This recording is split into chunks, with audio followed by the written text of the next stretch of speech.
ሰላም እንዴት አላችሁ? ይህ ከዜሮ ጀምረን ፎቶሾፕን አንድ በአንድ የምንማርበት ኮርስ 19ኛው ቪዲዮ ነው። በዚህ ቪዲዮ እስከዛሬ ካየናቸው ቱሎች ሁሉ ለየት የሚለውን ፔንቱል እናያለን። ፔንቱል ምንድነው? ለምን ይጠቅመናል? ቴክኒኩ ምን ይመስላል? የሚለውን እንደተለመደው ቀለል አድርገን እናያለን። አሁን ቀጥታ ወደ ትምህርታችን እንሂድ። እኔ እስማኤል ከማል ነኝ። ይህ ተልዊን ነው።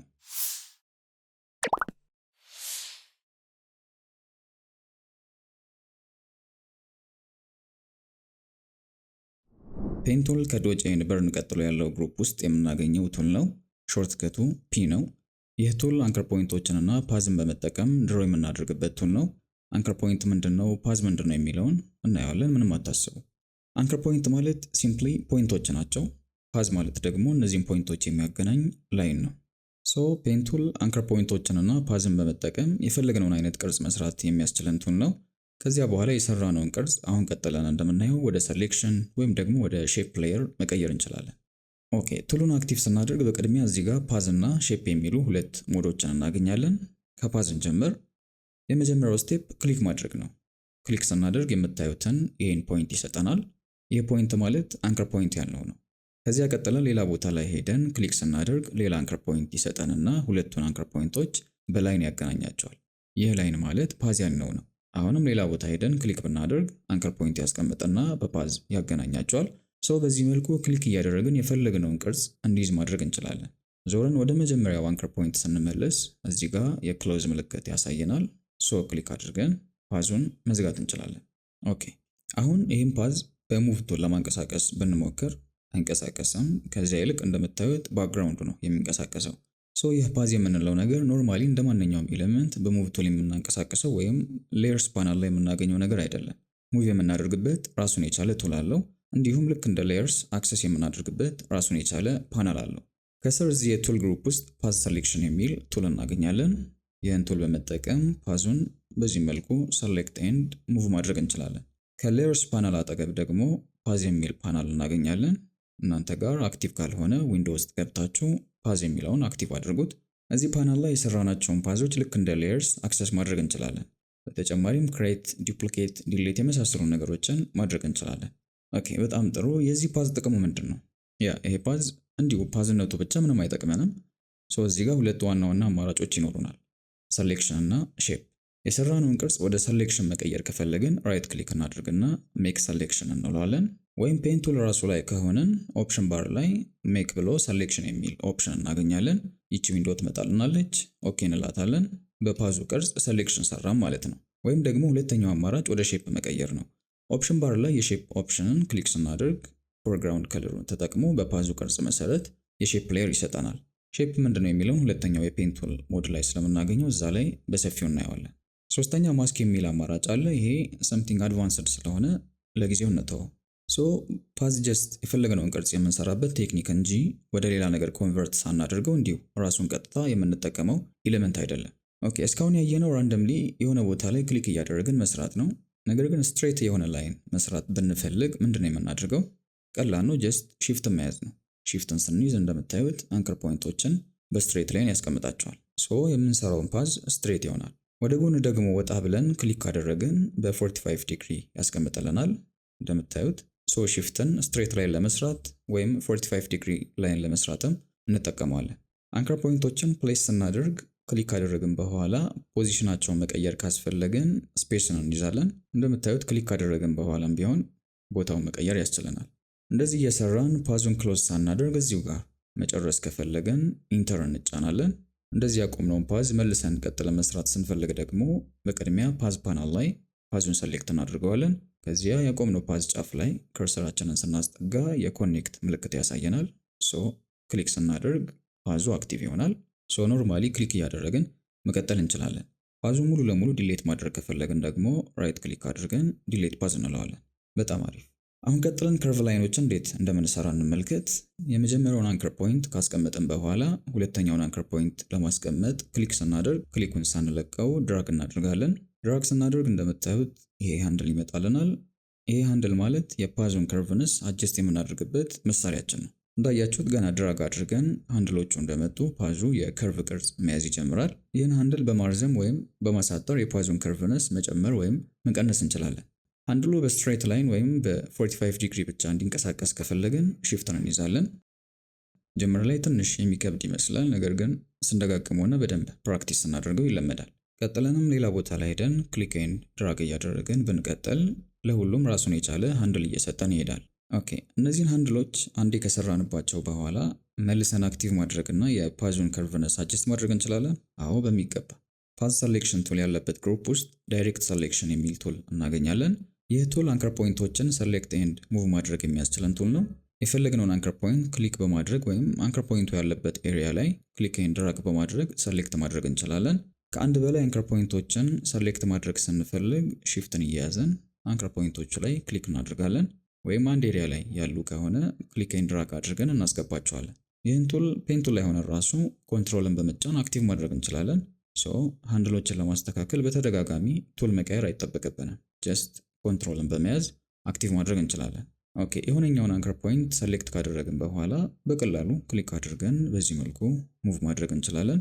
የኪቦርዳችንንም ቀስቶች መጠቀም እንችላለን። ሰሌክት ያደረግነው አንከር ፖይንት ሃንድል ከነበረው እንደምታዩት አክቲቭ ይሆናል። ከርቭን ኤዲት ማድረግ እንችላለን።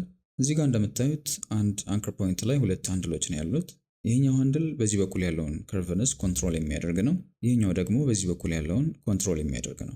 ነገር ግን ካስተዋላችሁ ሃንድሎቹ በተናጠል የሚሰሩት ማርዘምና ማሳጠር ላይ ብቻ ነው። ሮቴት ስናደርግ ግን በሁለቱም በኩል ያሉት ፓዞች ይንቀሳቀሳሉ። ይህን ካልፈለግነው ማለት በአንድ በኩል ያለውን ፓዝ ብቻ ሰፓሬትሊ ኤዲት ማድረግ ከፈለግን አልትን እንይዛለን። አልትን ስንይዝ እንደምታዩት በአንድ በኩል ብቻ ያለውን ፓዝ አጀስት ማድረግ እንችላለን። የፔን ቱልን ቴክኒክ ሰመራይዝ ስናደርገው ሶስት ነገሮች እናገኛለን። አንከር ፖይንት፣ ፓዝ ኤንድ ሃንድልስ። እነዚህን በመጠቀም ባየነው መልኩ የፈለግነውን አይነት ቅርጽ መስራት እንችላለን። ኦፍኮርስ ጅምር ላይ ቀላል ላይሆን ይችላል፣ ነገር ግን ቀደም እንዳልነው በፕራክቲስ የሚለመድ ነገር ነው። ኦኬ፣ ቀጥለን የሰራነው ፓዝ ላይ ተጨማሪ አንከር ፖይንቶችን እንዴት አድ እንደምናደርግ፣ የማንፈልጋቸው ካሉ ደግሞ እነሱን እንዴት ማጥፋት እንደምንችል እንመልከት። መጀመሪያ የሆነ ፓዝ ዝም ብለን እንስራ። ባየነው መሰረት ክሊክ ኤንድ ድራግ እያደረገን በዚህ መልኩ የሆነ ቅርጽ እንስራ። ኦኬ፣ አንከር ፖይንት አድ ለማድረግ ምንድነው የምናደርገው? ጀስት አድ ማድረግ የፈለግነው ኤሪያ ላይ ከርሰራችንን እናስጠጋለን። ስናስጠጋ አያችሁ ፖይንቱን ያመጣልናል። የዚህኔ ቦታው መርጠን ክሊክ ማድረግ ነው። በጣም ቀላል ነው። ዲሌት ለማድረግ ደግሞ ቀጥታ አንከር ፖይንቱ ላይ ክሊክ ማድረግ ነው። ባይሆን ዳይሬክትሊ በፔን ቱል አድ ኤንድ ዲሌት ማድረግ እንድንችል ኦፕሽን ባር ላይ አውቶ አድ ኦር ዲሌት የሚለው አክቲቭ መሆን አለበት። ይህን ቼክ አድርጉ። ይህ ካልሆነ የቱሉ ግሩፕ ውስጥ ያሉትን አድ አንከር ፖይንት እና ዲሌት አንከር ፖይንት የሚሉትን መጠቀም ይኖርብናል። ሌላው አንከር ፖይንቶችን ኮንቨርት ማድረግ እንችላለን። ምን ማለት ነው? ከርቭ የነበሩና ሃንድል የነበራቸውን ላይኖች ሃንድላቸውን በማጥፋት ከርቭነሳቸውን ማስወገድ እንችላለን። ወይም በተቃራኒው ሃንድል ላልነበራቸው ፖይንቶች ሃንድል ሰጥተን ላይኑን ከርቭ ማድረግ እንችላለን። እዚህ ግሩፕ ውስጥ ኮንቨርት የሚል ቱል እናገኛለን። ቱሉን ይዘን እዚህኛው አንከር ፖይንት ላይ ፎር ኤግዛምፕል ክሊክ ብናደርግ አያቸው ሃንድሎቹን ሪሙቭ ያደርጋቸዋል። ከርቭነሱ ጠፋ ማለት ነው። ሃንድል የሌለው ላይ ደግሞ አድ ለማድረግ ፖይንቱ ላይ ክሊክ እናደርግና ድራግ እናደርጋለን። እንደምታዩት ሃንድል ይሰጠናል። ኖርማሊ ፔን ቱልም ላይ ሆነን ቱል መቀየር ሳይጠበቅብን አልትን በመያዝ ኮንቨርት ማድረግ እንችላለን። በየጊዜው ቱል ከመቀየር እዛው ላይ ሆነን አልትን እየተጠቀመን ኮንቨርት ማድረግ የተሻለ ነው። እንግዲህ የፔን ቱል ቴክኒክ ይሄ ነው። እንዳያችሁት በጣም ፍሌክሲብል ስለሆነ ኮምፕሌክስ የሆኑ ሴሌክሽኖችን ወይም ሼፖችን ለመስራት ይጠቅመናል። ለምሳሌ ከዚህ ኢሜጅ ውስጥ ይህኛውን የቢልዲንግ ፓርት ሰሌክት እናድርገው። ኦኬ፣ ከዚህኛው ጫፍ እንጀምር። ክሊክ እናደርግና የመጀመሪያውን አንከር ፖይንት እናስቀምጣለን። ከዚያ እዚህ ጋር መተን ክሊክ ኤንድ ድራግ እናደርጋለን፣ ትንሽ ከርቭነስ ስላለው። ከዚያ ኮንትሮልን ይዘን ዳይሬክት ሴሌክሽን አክቲቭ እናደርግና በዚህ በኩል ያለውን ሃንድል ይዘን አጀስት እናደርገዋለን። ኦኬ፣ ከዚያ እዚህ ጋር እንምጣና ክሊክ ኤንድ ድራግ እናደርጋለን። ከዚያ ኮንትሮልን ይዘን በዚህ በኩል ያለውን ሃንድል ትንሽ ሳብ እናደርገዋለን። በዚህ በኩልም ትንሽ ማስተካከል አለብን። ግን ችግሩ አያችሁ፣ በዚህ በኩል ያለውን ለማስተካከል ስንል በዛኛው በኩል ያለው እየተበላሸብን ነው። ይሄ እንዳይሆን በዚህ ሳይድ ያለውን ሃንድል ብቻ ለማንቀሳቀስ አልተን እንይዛለን። በዚህ መልኩ እናስተካክለዋለን።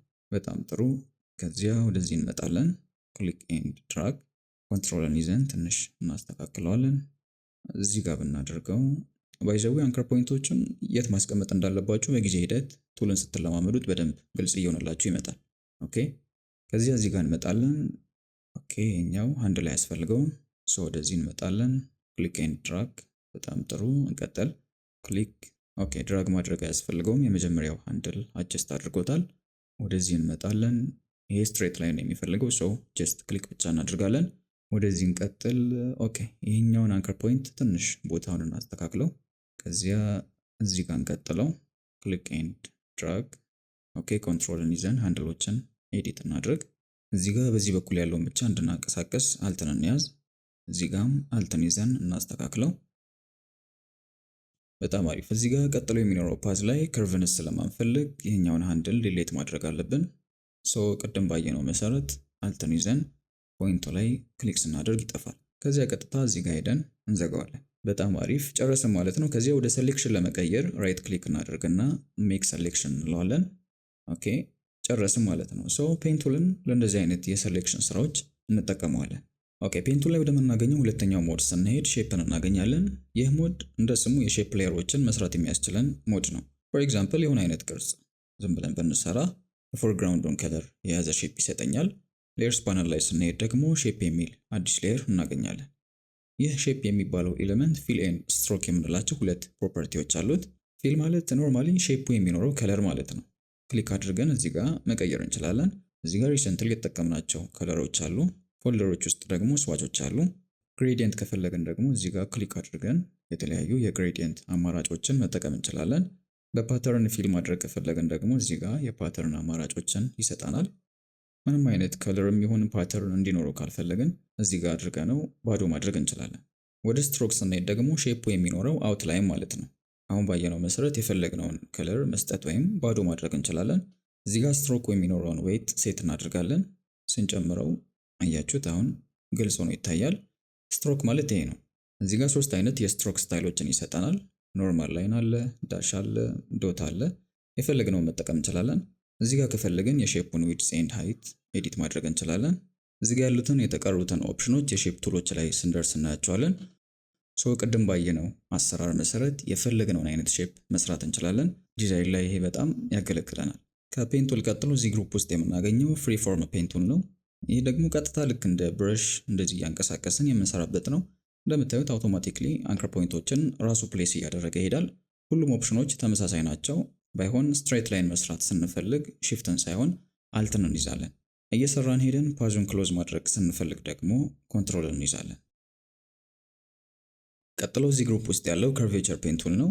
ይህ ቱል ደግሞ የአንከር ፖይንቶችን ፖዚሽን እያየ ፓዙን አውቶማቲክሊ ከርቭ የሚያደርግ ቱል ነው። እንደምታዩት ምንም ሃንድል ሳይኖረው አንከር ፖይንቱን እየተከተለ ከርቭ የሚሰራልን ቱል ነው። እንደምታዩት በጣም ቀላል ነው። እንግዲህ ፔንቱልን ያየንበት የፎቶሾፕ ኮርሳችን 19ኛው ቪዲዮ ይህን ይመስላል።